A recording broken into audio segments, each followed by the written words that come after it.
मंत्रालय की सर्वदलीय बैठक हो रही है। बड़ी खबर आपको बता रहे हैं। इस पूरे मसले को लेकर पीओके में एयर स्ट्राइक के बाद सरकार ने सर्वदलीय बैठक बुलाई है। 5 बजे विदेश मंत्रालय की बैठक होनी है।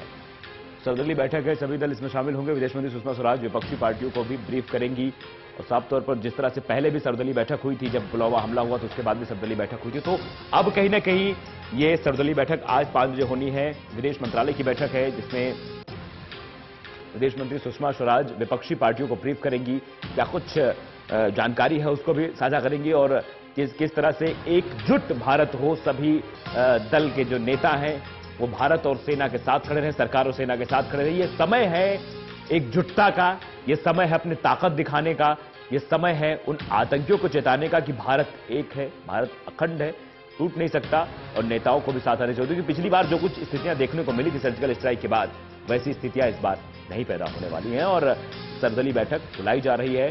5 बजे बैठक होनी है। पीओके में एयर स्ट्राइक के बाद सरकार ने यह सर्वदलीय बैठक बुलाई है। 5 बजे विदेश मंत्रालय की यह बैठक होनी है। यह अहम बैठक कई मायनों में मानी जा रही है। इस बैठक में क्या कुछ होगा, क्या आगे की क्या रणनीति है, क्या कुछ अभी तक हुआ, उस पर भी चर्चा कहीं ना कहीं साफ तौर पर की जाएगी। इससे पहले भी सर्वदलीय बैठक हुई थी पुलवामा आतंकी हमले के बाद, जिसमें हमारे 40 जवान शहीद हुए थे।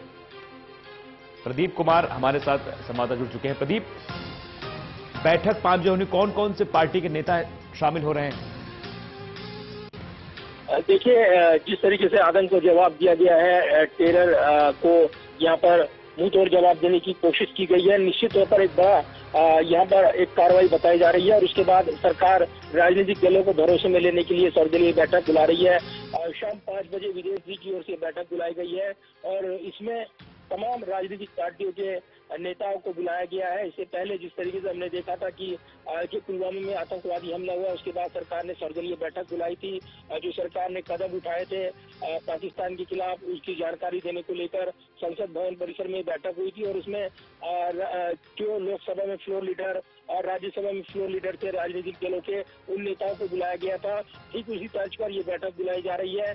यानी जो पार्टियों के फ्लोर लीडर्स हैं वो आएंगे और जो प्रमुख लीडर हैं वो आएंगे, उनको बुलाया गया राजनीतिक दलों के नेताओं को और इसको ब्रीफ किया जाएगा इस कार्रवाई को लेकर, जो कि भारत की ओर से की गई है। इससे पहले फॉरेन सेक्रेटरी विजय गोखले ने इस पूरे जो कार्रवाई भारत की ओर से की गई है आतंक को नेस्तनाबूद करने के लिए, उसकी जानकारी दी और कहा कि बालाकोट में बड़ी कार्रवाई करते हुए जैश-ए मोहम्मद के जो सबसे बड़ा कैंप था उसको ध्वस्त किया गया है और आतंक को जवाब दिया गया है। जी, तो पर यह बैठक कई मायनों में अहम रहने वाली, क्योंकि जिस तरह से कहा भी जा रहा था कि कुछ और प्लानिंग बन रही थी, उधर जैश की प्लानिंग और भी थी एक फिदायीन हमले की, कुछ ऐसे भी इनपुट मिल रहे थे।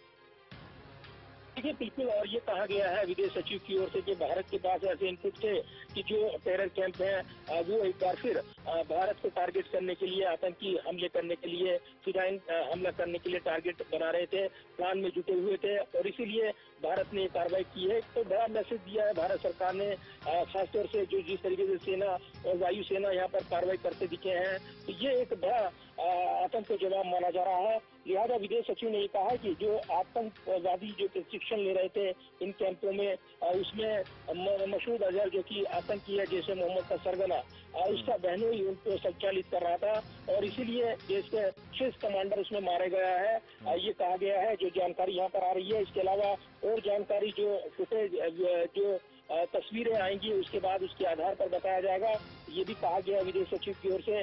साथ ही कई बातें कही गई हैं जिसमें ये भी कहा गया है कि जो संयुक्त राष्ट्र में रिजोल्यूशन पारित हुआ था उसमें निंदा की गई थी पुलवामा टेरर अटैक की और भारत को जवाबी कार्रवाई का समर्थन किया गया था। तो सीधे तौर पर आत्मरक्षा में भारत ने ये कार्रवाई की है और आतंकी कैंपों को निशाना बनाया गया है।